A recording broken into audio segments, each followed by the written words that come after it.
পটুয়াখালীর কুয়াকাটায় ৫ শতাধিক প্রান্তিক জেলে ও অসহায় রোগীকে চিকিৎসা দিয়েছে কুয়াকাটা পৌর যুবদল। এ সময় তাদের বিনামূল্যে ওষুধ দেওয়া হয়। মঙ্গলবার সকাল ১০টায় কুয়াকাটা পৌরসভার লেম্বুর বন এলাকার আশ্রয় কেন্দ্র সংলগ্ন শরীফপুর প্রাথমিক বিদ্যালয় মাঠে এই চিকিৎসা দেওয়া হয়। আয়োজকরা জানান, ফ্রি মেডিকেল ক্যাম্পে মেডিসিন, গাইনি, শিশু ও মা বিষয়ে অভিজ্ঞ ৩ জন MBBS চিকিৎসক ও তাদের ৩ জন সহযোগী এবং ২টি মেডিসিন হাউস উপস্থিত হয়ে চিকিৎসা দেন।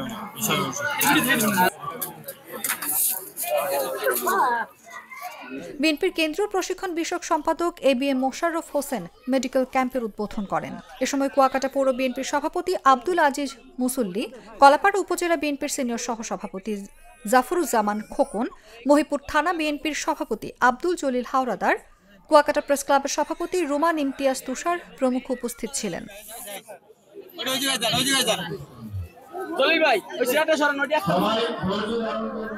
কুয়াকাটা পৌর যুবদলের সভাপতি সৈয়দ মোহাম্মদ ফারুক বলেন, জনগণই দেশের শক্তি, তাদের কল্যাণে কাজ করতেই আমাদের রাজনীতি। আমাদের এই আসনে বিএনপি মনোনীত ধানের শীষের পদপ্রার্থী ABM মোশাররফ হোসেনের নির্দেশে আমরা ফ্রি চিকিৎসা সহ নানা ধরনের সেবার আয়োজন করেছি। তিনি আরো বলেন, স্বাস্থ্যসেবা মানুষের মৌলিক অধিকার, আর সেই অধিকার নিশ্চিত করতেই যুবদলের এই উদ্যোগ। ভবিষ্যতেও মানুষের পাশে থাকার প্রচেষ্টা অব্যাহত থাকবে।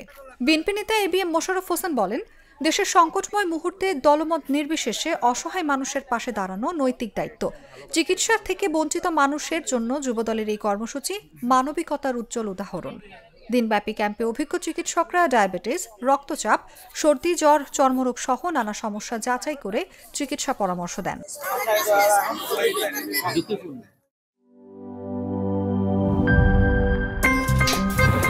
আমার একটা স্মার্ট সিদ্ধান্তে 25% গ্যাসের খরচ কমেছে। ভাবছেন কিভাবে?